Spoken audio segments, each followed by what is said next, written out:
Hello ladies and gentlemen, and welcome back to the LOL Pro League. We're here with our third game of the day, and our third game is going to be RoX.KIS versus Tricked Esports. And on the side of RoX.KIS we have a bit of a celebrity, Alex.KIS, going to be coming in the mid lane. If you've only just joined us, my name is Munchables, and casting with me is a Sigilus. How you doing, man?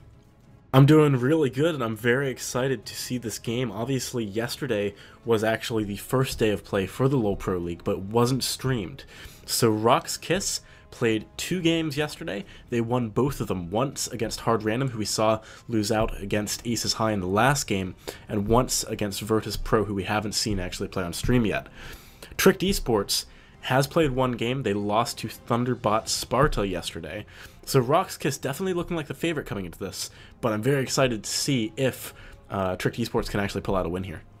Yeah, I'm very excited to see RoX.KIS play. I've seen they played in the Star League that I cast recently against Hard Random, and I hyped up Hard Random before that last game, but unfortunately Hard Random got defeated by Aces High. Aces High have won both of their games today, looking incredibly strong. So we'll see if RoX.KIS are looking as strong as they were yesterday. And with Alex.KIS on the lineup, they are looking good. I'll be interested to see how that changes their performance from last time I saw them. Yeah, I mean, Alex.KIS is obviously a really strong star player. Part of the reason he originally left Gambit Gaming, also, Moscow 5 if you watched a while back, is that, he wanted to commit more time to his family and stuff, and being in the amateur scene was a lot less demanding than being an LCS pro. So this obviously is an amateur tournament, RoX.KIS is an amateur team, and I'm excited to see if he's still, getting those crazy plays that he was getting when he was a pro on the LCS. Yeah, we'll have to see if he's able to do that. And I mean, if we're gonna throw back to when he was in the LCS, this guy is famous for his Kha'Zix mid. I would love to see that coming out again, but it seems incredibly unlikely, and we're actually going to see Fizz banned out. I would assume that is a target ban at Alex.KIS. Yeah, that does make a lot of sense. Alex.KIS is an amazing Fizz player, and actually, over the last 2 games we saw Kale get banned both times, and people may not remember, but Alex.KIS is a really strong Kale player too. So if that ban was something to do with the meta that we just haven't seen yet, is something that the pros have figured out, but haven't had an opportunity to show us in any of the cups recently, I'd expect that to be banned out against Alex.KIS here. Yeah, we'll have to see, and obviously the rest of the bans fairly standard. We've got the Syndra, the Warwick, the Gnar. Thresh you see banned every so often, and Pantheon pretty much picked up or banned every single game at the minute, so very standard. But we're going to see the bot lane locked in here for Tricked Esports. They're going to go with a Corki Sona lane, and obviously Sona recently got nerfed. Yeah, Sona's a really interesting one actually, because no one was playing her and Riot still nerfed her. And in the patch notes they said, we think Sona is underrated, we think she is actually way stronger than people are giving her credit for, and we're going to nerf her preemptively of the pro scene picking her up. Then the pro scene did pick her up, and she's still shown herself to be really strong even though she was nerfed. Yeah, really, really strong champion. Obviously, you get the sustain as well as a massive amount of poke in those lanes. And we're going to see RoX.KIS picking up the Lucian Janna lane. And every game we've seen the Lucian Janna lane picked up, it's won so far today. So we'll see if that trend continues. It's an incredibly strong lane combo. Yeah, that lane combination is really awesome for a few different reasons. Firstly, it's very, very mobile. Lucian, with Relentless Pursuit, is already very quick, but then you give him the 3% movement speed boost from the Janna, and the fact that Janna has so much utility to keep him alive means he's very slippery, able to maneuver around, especially against a pick like Corki, who's going to be trying to land those phosphorus bombs on you. Lucian makes a lot of sense. And also the Janna pickup is going to be able to use that Eye of the Storm to negate some of the poke damage coming out when TRC try to go for trades here. Yeah, and obviously with a sustained support like Sona, they're going to be trying to go for trades all of the time. Now we're going to see the mid laner and the jungler locked in for TRC. They're going to go with the Zed mid lane and a Lee Sin jungle. Now, I know for a fact Alex.KIS does like to pick up that Zed mid lane, so potentially 50% of the reason they're picking that one up is also to deny their opponent. Yeah, that is very true. You don't want Alex.KIS to be getting that Zed. It's one of the champions that he is very strong on. And also, I actually really like the Zed pickup in conjunction with the rest of this lineup. During the duration of a crescendo stun, you can make a lot of chaos if you're on a Zed, because you can move around freely, get all your spells out, and as soon as this crescendo stun's done, back out. So that makes a lot of sense in conjunction with that Sana pickup. Looking over to RoX.KIS, looks like one of their last two picks is going to be that Mundo in the top lane, which is very interesting. A very ballsy pick, considering that we haven't necessarily seen the top laner coming out of Tricked either. And the last pickup, oh, I'd love to see this Azir. It's something I actually saw on Alex Each's personal stream recently. He's been practicing it. And Azir has been banned in a lot of the games we've seen recently. Pro players have started to pick him up and are making some serious waves with him. Yeah, and I mean, there's a lot of space for plays on that champion. I mean, you can dash to your minions. You can also combo your Q with your dash to your minions. So basically making you have the longest jump in the entire game. So if you can manage to get those kinds of combos going during the game, you can even use your ultimate in a similar way to how people use Lee Sin's ultimate to kick someone into your team. So we'll have to see if Alex Ich is able to make any plays similar to that. And the final pick, by the looks of things, seeing a Maokai being hovered over. Yeah, this will be an interesting one against that Mundo. Maokai actually doesn't have the best lane against the Mundo. The Twisted Advance is the big thing that he has up on Mundo. It does deal a percentage of your max health. However, having Burning Agony to reduce all of the crowd control coming out of the Maokai pick is really good for Mundo, and also the cleavers do a lot of damage to him. So that's a very action-packed lane, actually. They're going to be trading a lot with each other.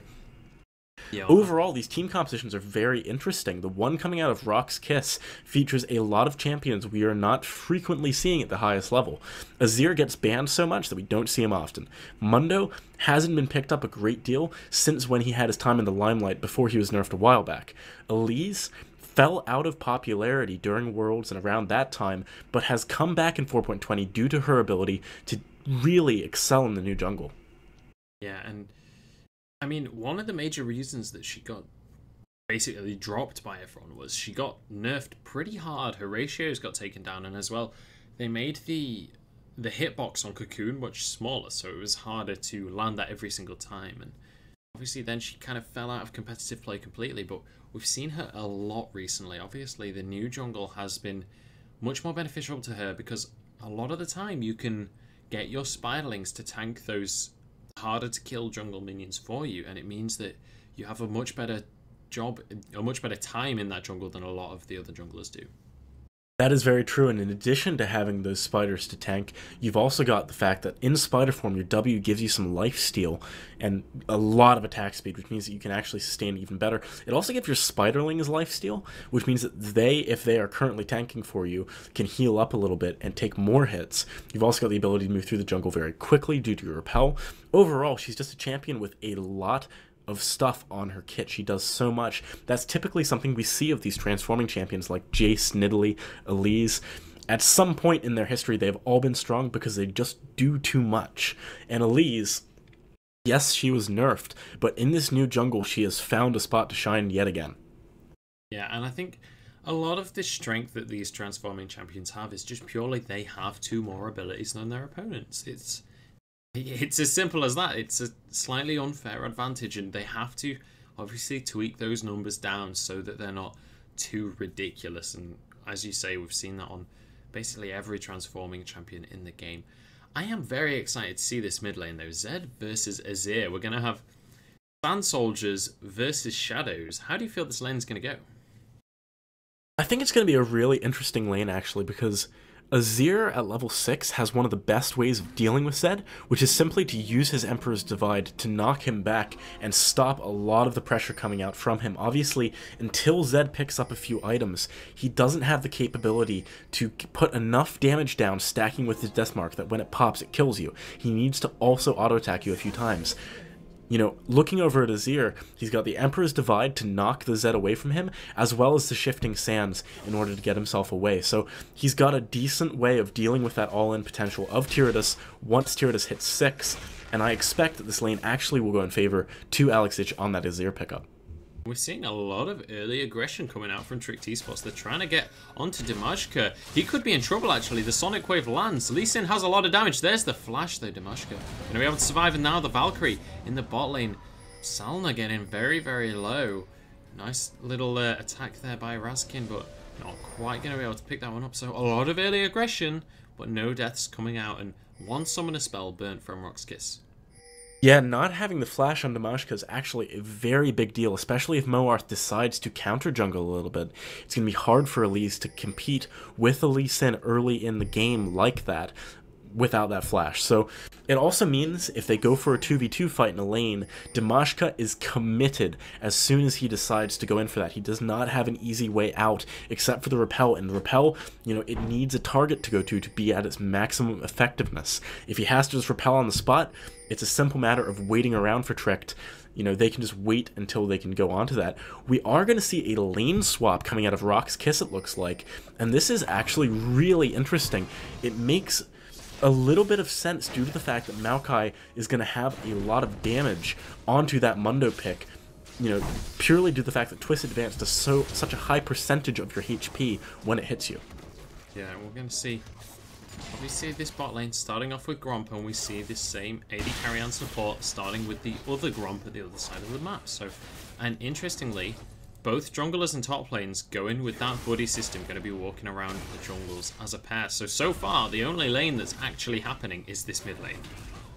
Yeah, Tricked actually did a really good job of predicting the lane swap here. Had they just directly sent their bot lane to bot and their top lane to top, you know, it would have been very bad for Babuna up against that duo who then took Gromp, had the experience lead to push it down even more. We're seeing, you know, a lot of pushing coming out already, and actually Nico's heading back to base already. That's really interesting. I wonder if he plans on heading top lane to help out Babuna with defending that tower. Possibly. We're gonna see him picking up a pink ward, a couple of normal wards, as well as his pots, so he's gonna have a lot of vision to throw out across this map. I'll be interested to see where he goes with that, but if he's not able to do anything with this little break from lane that he's taking, he could fall significantly behind in experience. That could be very detrimental to them. The good news is that because they're not actually in the 2 versus 2 lane, falling behind in experience isn't quite as big a deal, and it also means that Sauna is getting increased experience in that solo lane, will be able to hit level 6 sooner, get access to those rockets, which are so synergetic with the build path that we see Corki's going for. Top lane, though, he is coming in here. I wonder if they actually might want to try and fight this, especially with the Relentless Pursuit now. Doesn't look like it, though. Not gonna go immediately onto that one, but I mean, they have a lot of CC between them, and they're able to go for these trades. They have the sustain that Sona can offer, so if they're able to trade the damage back, then they can do well in these trades. However, they can't allow trades to go like it just did there. If they can just take damage for free, then they're gonna start to lose out. Yeah, Nico needs to be very careful not to take too much damage from Raskin. Obviously, when you're playing support plus a melee champion, your melee hero that's backing you up can't trade back very easily when the AD carry goes in onto the support to do damage. It's one of the reasons why the meta has developed the way it has, where you have the AD carry with the support. It also makes the support's life easier. Obviously, having the support there for the AD carry is important for the AD carry to be able to farm properly, but on the flip side, where else are you going to put a support other than maybe a solo lane where they just farm, right? It's part of the reason the meta is the way it is, and as a result of this in the top lane, Nico and Babunia are really struggling to actually properly trade with Raskin and Raxo. Thankfully for them, could be in trouble, though. We see Marowak coming in. That's going to be Raxo taken very low. Has to flash away Babunia. Has to flash as well. There's the heal, though, from Raskin. Gonna save his support's life, and now everyone trying to back away. We saw the teleport come out from Fariz. He's down here on the front line. Gets the slow down onto Nico. No flash available. Oh, it is, sorry. He manages to get away, but the cleavers keep on landing these slows. Can he pick up another kill? He might go deep for this one behind the tower. First blood, though, comes in onto Raskin. Really nice teleport there in by Fariz. He didn't lose that much by it. Sauna is struggling to push as quickly as he wants to here. Although Fariz, I would argue that it was a bit of a mistake to try and dive that far, go for a further kill when he could have been going back to lane to stop that push coming in from Sauna. He is trying to pressure this top lane now, but the teleport comes from Babunia, and ultimately Fariz, after the initial kill, should have gone back. He wasted a lot of time there. I quite like this decision, actually, by Salna, instead of pushing under the tower, he knows that these minions on his side will still die anyway. He's just going to completely freeze that out. So either way, the minions get lost by freeze, but he's going to continue to be able to just solo farm that for as long as he likes. Look at this mid lane. Tyradus is taking so much damage. He has no regeneration items available to him anymore. Alex Ich, on the other hand, still has his Biscuits of Rejuvenation, as well as having done more than half Tyradus' health. He's also hit 6 first, which means he could potentially go for a fight if he gets some backup from his jungler. Both junglers are nearby. Yeah, we could see Demoshka going aggressive, but actually the Sonic Wave is going to land. Demoshka could be in a lot of trouble.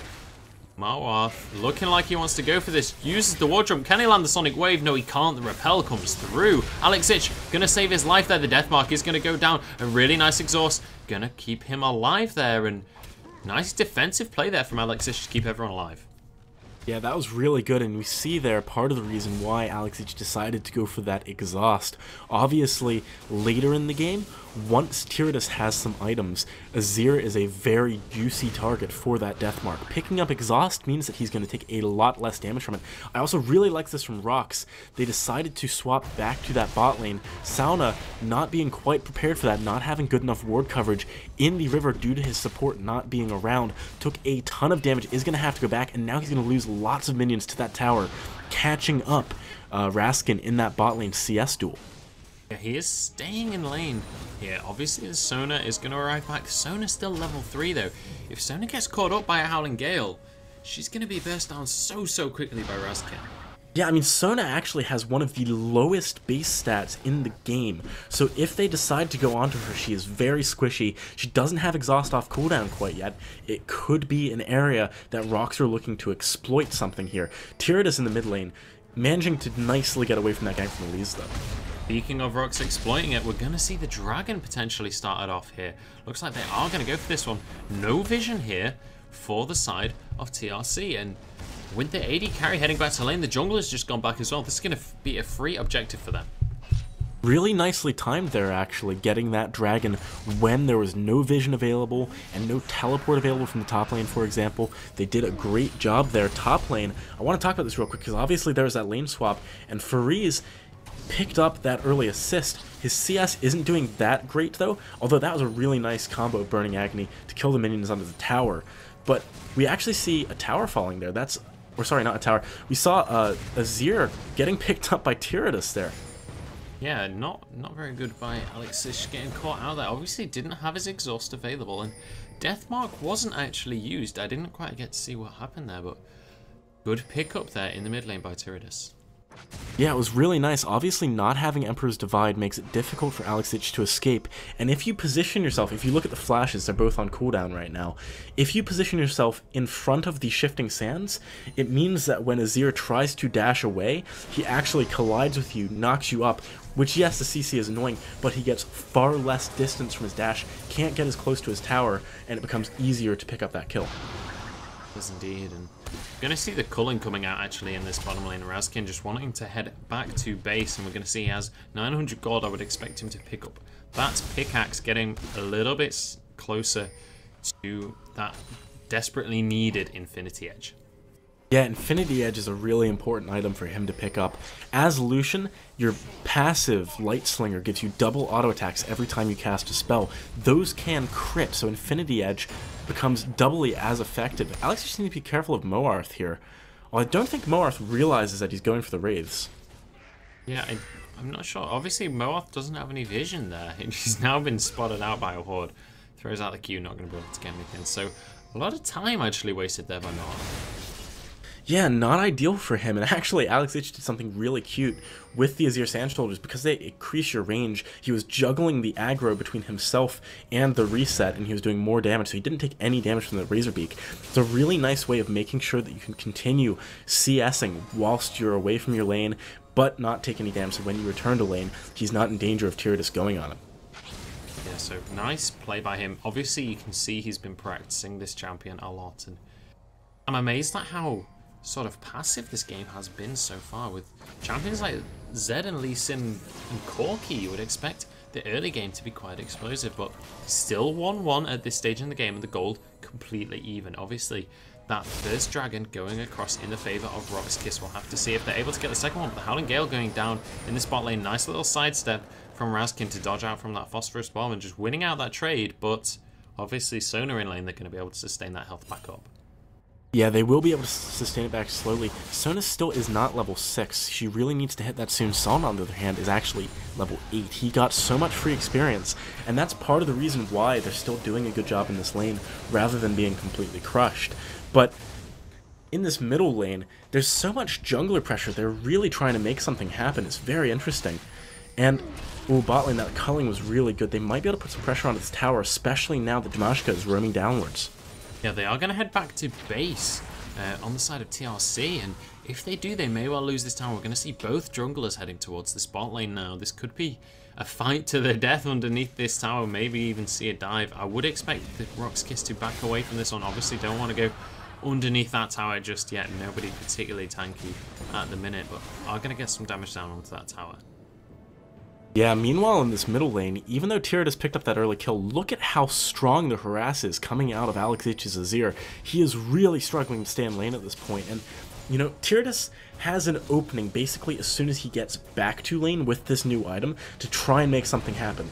If he stays in the lane for too long without getting something, he is going to die unless he gets some support from his jungler, purely because of the zone control and the poke that comes out of Alex H being so very strong.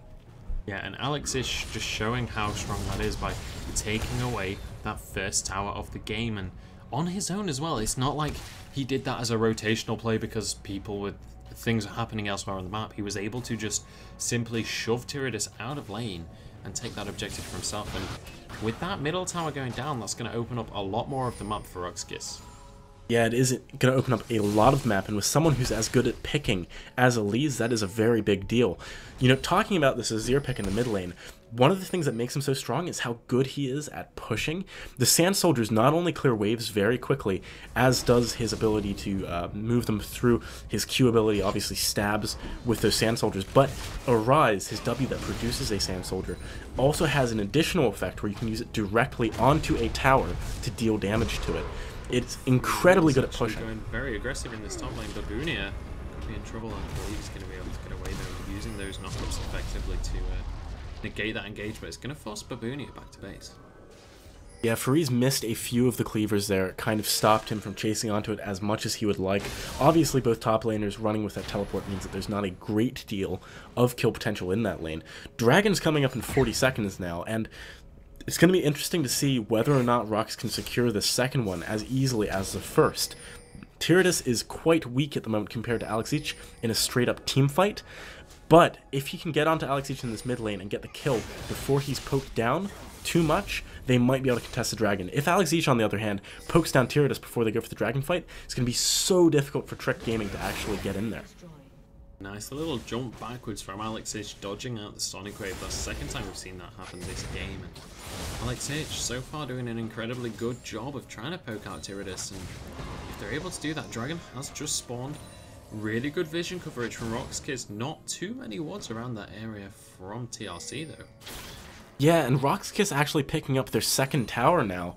That is quite a big deal. Having that extra ability to maneuver around the map is going to let them free up, you know, maybe the top laner roaming down for Dragon without necessarily having to use his teleport, for example. It's very, very useful. In addition to that, every tower they kill could potentially become a tower for them. Tyradus, though, he is taking so low by Alex H in that mid lane. Surely this is going to be the Dragon attempt coming out of RoX.KIS. Yeah, I thought Alex H was going to go aggressive in that mid lane there, deciding he doesn't want to quite go for that. Setting up his tower in this mid lane, he is just going to CS this minion wave away, and I would expect them to head towards the Dragon now.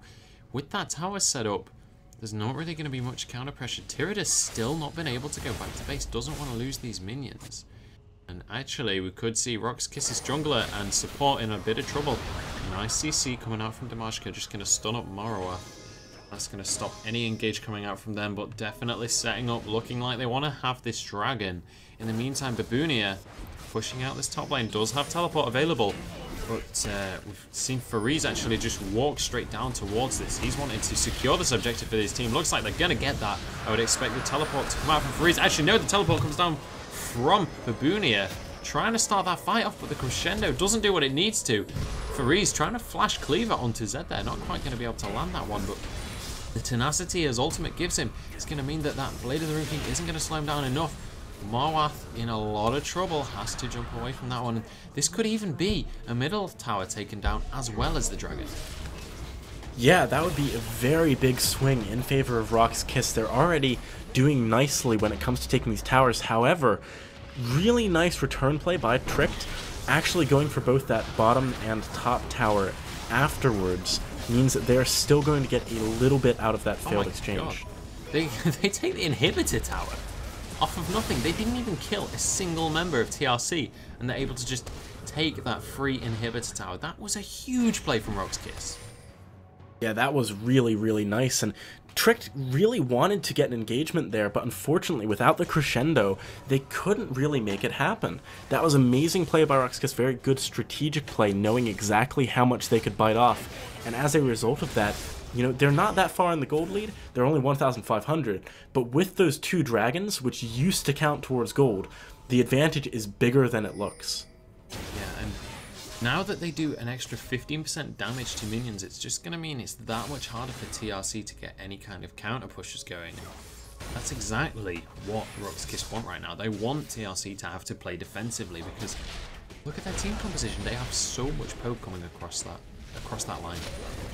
Yeah, they really do. Obviously, Azir is very good at poke and zone control, and he is going to be allowing them to just move up this lane without too much contest coming out of Tricked. Tricked does have good engage. The problem is that they need to position themselves in order to be in range for that.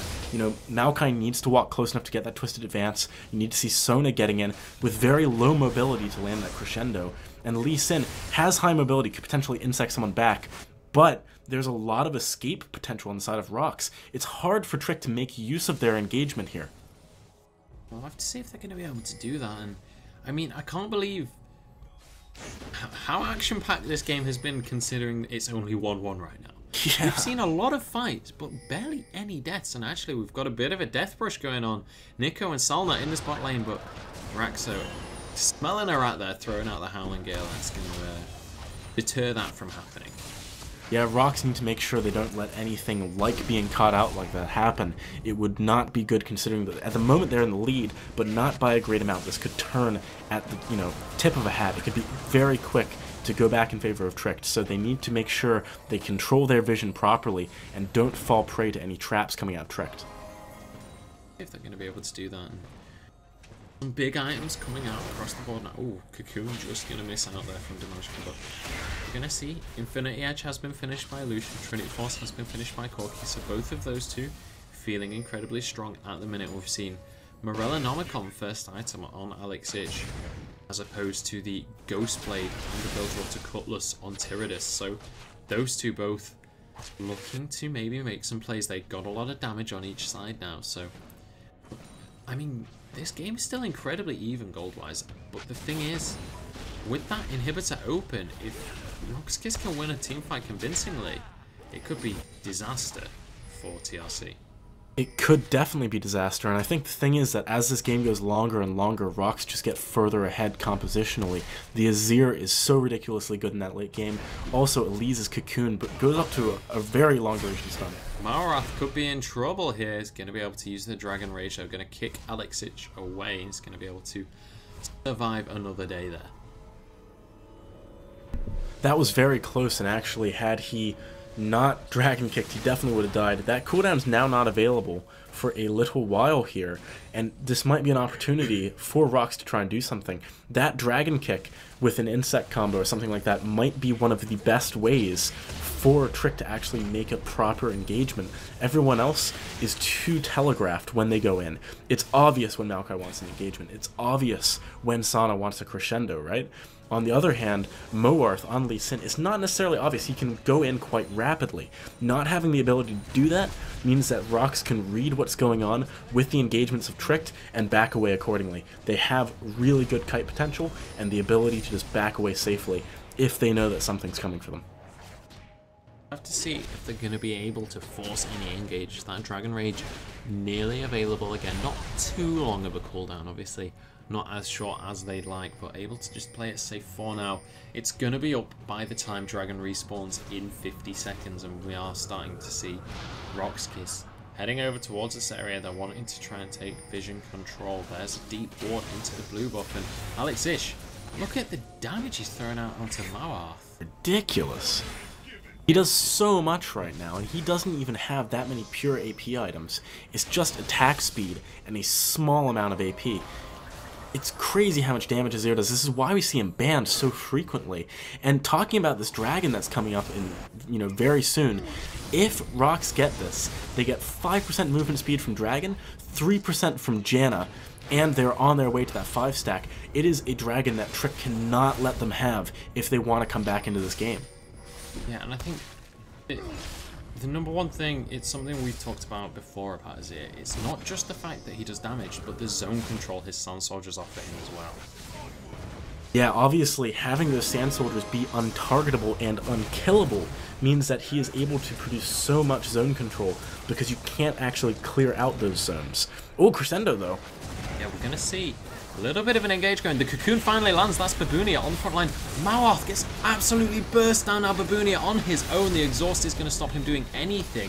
And now Fariz manages to land the cleaver onto Corki. The blue buff actually blocking out one of the cleavers there. But that's going to be the flash exhaust onto Nico. But he has his flash available as well. So he's going to be able to get away. But 2 kills coming across for RoX.KIS. They're going to get this dragon. But look at Tyrannus in this top lane. He's doing a good job of pushing, and he's making the most of a bad situation. However, if he doesn't get this inhibitor, it's not really worth it, because you can imagine... Oh, he's going to dive, though. The deathmark comes down onto Alexish. This is going to be Tyrannus under the tower. Can he take it? The laser is going to finish him off as well. Alexish does an excellent job to defend that inhibitor tower, sorry. Goes to the 1v1, and they both go down. So long as they both go down there, I'm sure Alex is probably quite happy. It means that Tyrannus can't keep pushing, but his team can go do other things rather than having to hunt him down. It's quite important. Looking towards this middle inhibitor now, from RoX.KIS, having not lost that inhibitor tower in the top lane means that they're free to try and push this, or relatively free to try and push this without too much threat of that backdoor. Yeah, so... nice, strong play from them. I would expect now to see RoX.KIS starting to group up. They're feeling very strong right now. Ultimates all starting to come off cooldown for both of these teams. Obviously, Crescendo and Monsoon still got a little way to go, and Deathmark as well. But once those come available again, both these teams are going to be looking to try and push their advantage. If RoX.KIS can force a fight in this mid lane, or anywhere else around the map where there's a tower down, they have a huge advantage with Alexish's passive. That is very true. Being able to create your own tower that actually does higher damage than towers because it has some ability power scaling is a ridiculous power, especially as a team that actually is going to be kiting a lot. They can kite back into a tower ruin, make their own tower, and suddenly they're even stronger than they ordinarily would be after kiting back for that long and putting down some poke. So, this is a very hard game for Trick. They need to maybe catch someone out, or they need to have good enough vision control where they can take a 5v5, but also get the hard engage onto the backline before the kiting comes in from RoX.KIS. Look at this strong push from RoX.KIS. They're going to be able to take down this inhibitor. Or are they? Yes, they are. They managed to take that, and Zed was nowhere to be seen. He was over at the Dragon Pit for some reason. Able to get anywhere near them, and just... RoX.KIS doing an excellent job to just take 3 objectives. The second they see someone out of position on the map, they take advantage of that. Tyrannus really wanted to take down that bottom tower, I believe, and he did end up getting it. But losing an inhibitor for that is definitely not worth it, especially with Baron as a reasonable threat for RoX.KIS to go for. They could try and do that. At the moment, though, they want to catch someone out, and Mawarth is considering walking through the jungle to check that area. He needs to be careful. Yeah, they are going to decide to back away from that one, though. Deciding, obviously, there was a ward. They did clear that out eventually, but it did spot them out, so they're not going to be able to get anything. And Tyrannus doing his best to try and split push these little lanes, but he's going to get caught out here. Does have his Deathmark available. Oh boy. He's going to go on to Razkin, but he's not got the damage. Or does he? Razkin very low. The Deathmark not enough, though. The shield, actually, coming through from both Janna and from that second tier tower. Really nice job there by Raskin, just about living. Nice job by Raxo as well to get the Eye of the Storm down, keep him shielded up. With Tyrannus down now, they can definitely go for a push in any lane they want to without threat of split push. So it's going to be interesting to decide what RoX.KIS go for with Tyrannus being down. They've got about 20 seconds to make something happen. We'll have to see if they're going to be able to get anything off here. I mean, still 10 seconds on this death timer. They're setting up some vision around this Baron area. There is a ward, though, just to the left of the Baron outside the pit. It's going to be out of range of any pink wards that are placed inside the Baron pit. I do like that placement from them, but it's going to mean that if the Baron is started off by RoX.KIS, Trick T-Sports are going to know all about that. But Nico now, with some really deep wards, going to clear the vision there. Oh, sorry, some defensive wards going to clear the vision of that Razor Peak pit. But now, RoX.KIS trying to set up a death brush here behind the red buff. Oh, yeah, and they managed to get onto Mawaf, actually. He gets destroyed. Alex Itch's damage is crazy right now. Damashka manages to land the long-range cocoon. That's going to be followed up by the Howling Gale. This could be an opportunity to start off the Baron. The jungler is dead on the enemy team. I really don't think there's much TRC can do about this. RoX actually, considering for a moment they're trying to go for another trap, but I think they realize that TRC realistically can't contest, so going for a trap is kind of pointless. They're not going to go for the Baron anyway. Right now, they're sending Tyrannus bot lane to keep split pushing, and the rest of the team's going mid to try and get that tower before backing off away. They're not going to get the tower in time, though, and they might get collapsed on if they stick around for too long.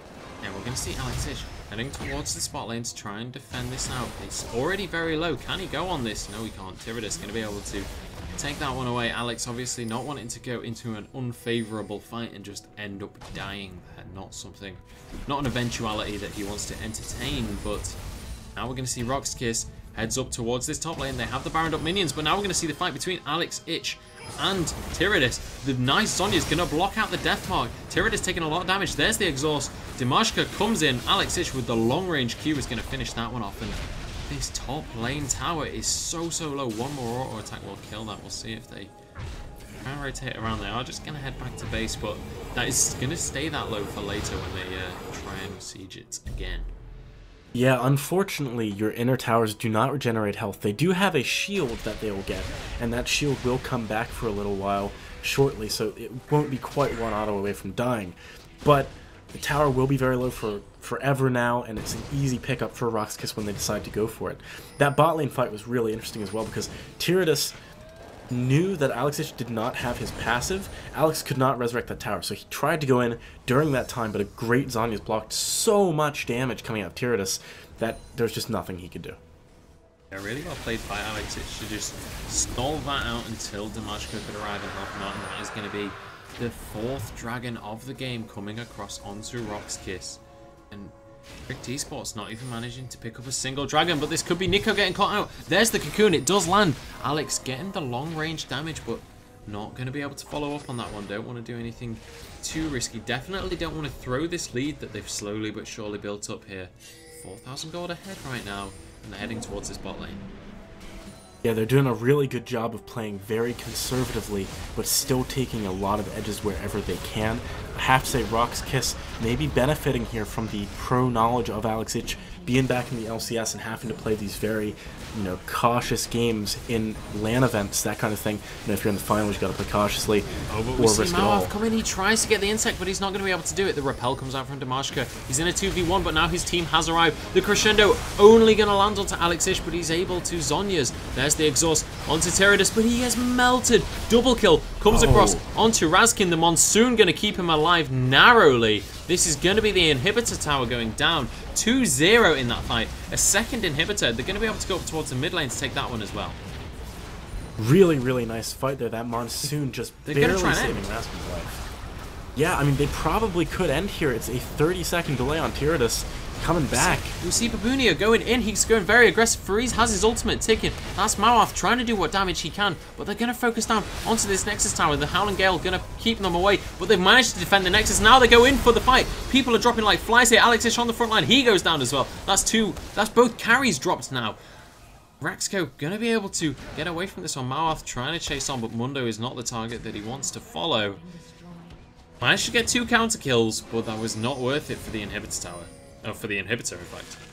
Yeah, Babunia actually being so tanky was the main reason they won that. He nearly died. Had he died earlier on to the initial burst, you know, if he'd gone for a bit more of a damagey build, he would have lost that fight very hard for Tricked. So nice job there by him tanking up all that damage and allowing his team to come in and clean up the rest of RoX.KIS. However, you know, that bottom inhibitor's down.